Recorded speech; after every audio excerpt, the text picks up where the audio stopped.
So that's gone right through and just lodged under the skin. So that animal's absorbed all that energy. Oh, there she is. Right, there we go, there's the shot. It's come through that way, on that angle, and ended up under the shoulder. Yep. Nasty. Missed the gut? Eh? Missed the gut though. Oh, it might have got a bit of the gut. No, it probably hasn't because it's so bulbous, eh? It's already blowing up a bit. Yeah. Which makes it an arse to pull out. To gut. As soon as they get tight, it becomes more difficult. So this one here, get hold of it like that. That's because it's a bigger animal. Oh, this is a girl too, so. Oh yeah, right, true, yep. Okay, so now I'm just going to, same again, right around there, right around there, and that tail, right up there. Big girl. Big girl. Fat is fat. You can always tell straight away as soon as you get in here, fat in there. Yeah, no, she's fat as. Really good Mick. Yeah. Again, right down in there. You should almost be a little bit loose. That should be quite floppy in there if you've cut it. If you've cut it well.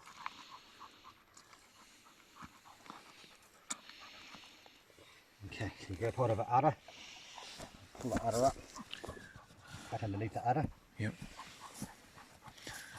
You're treating it like the pizzle over there? Basically, yep, same. You just pull the udder up, cut it right through. And right through to there.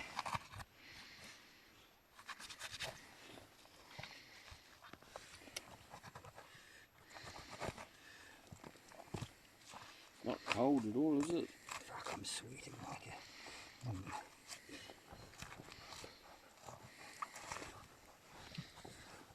Right, now, this is slightly more difficult because it's blowing already. Right.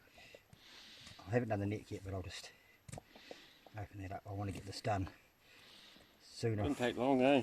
rather than later. So I've just got enough just to get my finger in there. Now, straight away I can see there's a gut shot there. Okay. Because of that little red. So this is messy.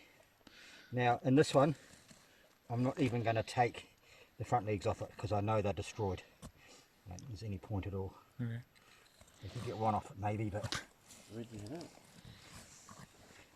just glance the gut, and the shot was underneath the front leg on the other side.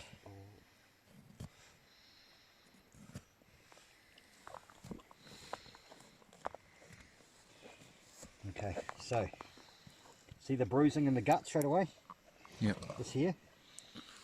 So I'm pretty sure that gut will be It's a big deal.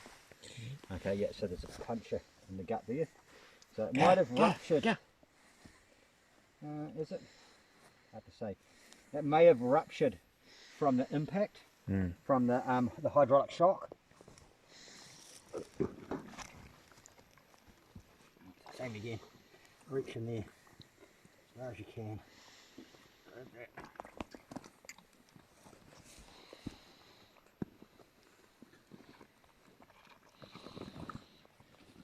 Out. And that's out. Gone in there. That shoulder's okay, the other one's not.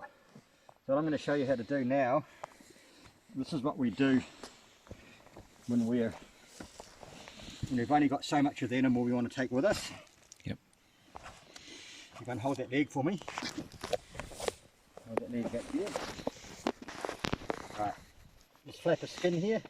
Yep. Starting about the middle. The reason why you start in the middle, it's going to protect a lot of your meat when you're carrying it, because that goes over the meat. Now you're going right down into here. So we're opening up now the hindquarters, which we're going to be able to carry nicely over our shoulder. Now when you get in here, you can feel the end of the pelvis and then the first vertebrae. And if you go in here, you can feel the edge of the vertebrae. You normally want to go to the first one and then cut down on that. It'll cut back on a slight angle back into the spine. Okay, and that's where we're going to cut, and then you just carefully cut across. You can normally feel it with your knife, and you can get into the spine and do a little bit of a nick in there. So now that side's done. So what we're going to do now is just pull it over. Just going to turn the whole animal over. Again, the other side. Right. So basically repeat exactly what you did before, about in the middle there. Cut straight down into there. Guess we've got the gut in the way there now. So by cutting around out here, we're going to get the rub. Now if there was the pelvis and the first one there, somewhere there, we went down into there, slightly back. We're hopefully in the right place to meet up with the other one. Yep. And then you just bring your knife around the back under the skin, cut the skin, and the back stake through there. Cutting through the back stake. Yeah, so with any luck now we can grab both these legs. You should be able to just spin it off. Yep. Pull. Okay. I haven't quite cut through the skin there. Yep. As you can see. That I have now. So that's our pack. That's ready to go. Yep. So while you're sorting out the rest of your animal, again like before, leave it like that to drain out. Remember when you're carrying an animal, the back stakes, it's arse to your shoulders. If you carry it up the other way, it's really uncomfortable and it doesn't work very well. Okay, so I'm going to do this side first. We're going to remove the back stakes. Just stab your knife in there anywhere, right at the middle, and run straight down the spine, under the skin.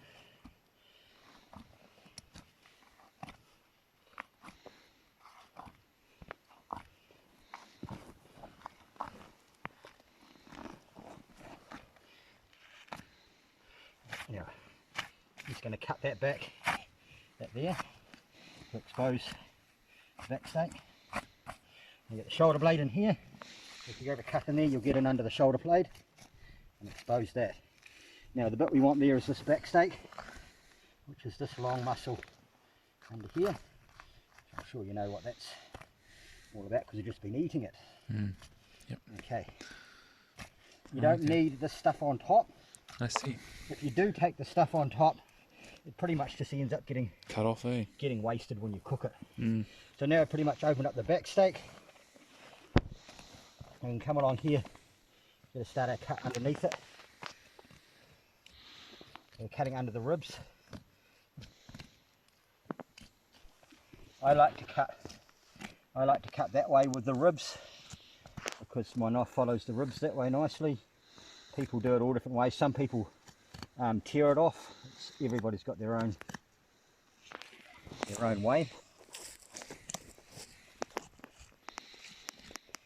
So we go right back, right into the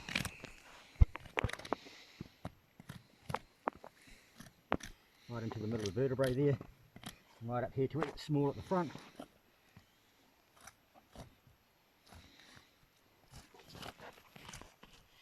Now we've got all of that. You can pretty much just grab that there somewhere. Take that out. There's the back stake. Branch to cool down. So this one looks like it's got a bit of damage on it, but that's no worries. We'll turn the animal over. I'm pretty sure the shoulder is shot. We'll have a look at it.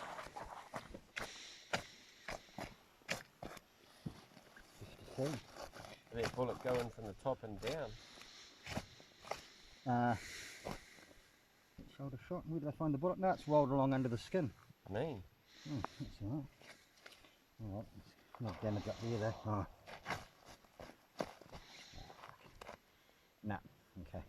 So because it's a front shoulder, and because of where we are and what we're doing, I'm not going to bother about the front shoulder because this is not the only animal we're going to shoot. If I was out on public land somewhere and it's the only animal I was going to get, yes, I'd probably fill it all around here and try and take the best meat out and stuff like that. But for what we're doing, I don't think that's not really practical. Yep.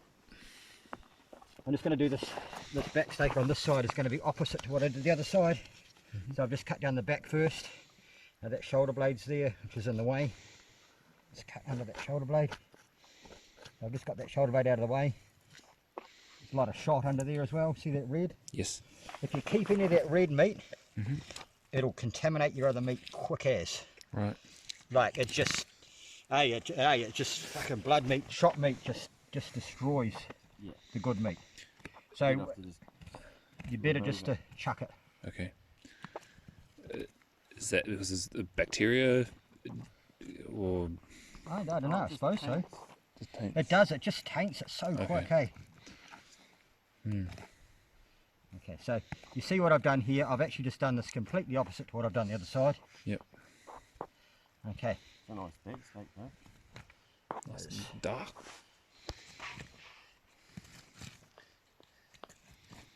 Okay, I just want to be careful here because that gut, that last bit, I can probably, some guys that are really good, with the back steaks, they've only got to do a little cut and then they can just tear the whole thing off. But I'm not that guy. Alright, so now we have a look at our steak, and we're looking, bring it over here to the clean grass. So it doesn't look too bad, but I think we'll just, this bit on here is of little use. There's no point in taking that back with us, so we'll just cut that off here. It's got a bit of that lighter red stuff on it. Alright, so there we go. If you're out in the bush and you've got a tramp, you gotta hike the stuff out. It's a good idea to lay it down on the, like here we are now, on some cool grass in the shade somewhere where it's going to have a chance to cool before you put it in your pack. One of the worst things you can do is put it into a rubbish bag and put it in your pack, because it just sweats up and then it can go off quite quick. So 20 minutes, man. There's even 20 minutes just letting it cool down. just to take that real heat off it will make such a difference. That's where a lot of guys make a mistake, is they'll get an animal, bone it out and chuck it in a bag, and then they'll go back to camp, hang it up, think, oh, it's in a meat bag, and they'll hang it up and then go and have a feed and a few beers and then get up in the morning. Chances are the internal section of meat is still hot. Warm. Yeah, It's still warm. It's about 30 degrees or something, eh, Brendan? Yeah, 39 degrees. That's the standard So temperature. it does hold temperature. And what makes it even worse is if it's in its skin. Skin actually holds heat as well. Okay. So this is good. Just doing this, just having it on the grass there. That's treating that meat straight away. We're giving it the best chance of being the best feed we can get off it. Eh? The steam coming off it, mate. Yeah. So you carry this. I'll let you carry this one. I'll go and get the little one. Or you want to do the little one? I'll carry this one. Okay. I'll carry this one. Okay. Right. So always remember your ass to your shoulders. If you put it on the other way, the legs don't lock and it goes all floppy and it's really difficult to carry. If you're carrying hindquarters like this, don't cut the hocks off, because the hocks are real good handles to hold on to when you're hiking. Because you can chuck this on over your shoulders, over top of a pack. What we're doing here is my favourite way to deal with an animal when we have to hike distance. This is the way. This is how I like to do it. I mean, you've seen on that video what I did. Yep. Same thing. It's all I did down this other one. Took a bit out off the front legs as well, which obviously we're not doing here. If you got a hood on when you're carrying, put your hood on. Yep. It'll stop blood from going down your neck and stuff like that. Yep. So, with this, and now I just start with it in front of you like that. You can get your leg sitting over here and then get a good. Okay, and there you go. That's and it's pretty well balanced. Yep. You can get it in the right place. Yep. It doesn't require a lot of effort. Yep. On the back there, if you're wearing a pack, you can still have your pack on underneath, and it doesn't disturb your and it's quite well balanced. Like it's actually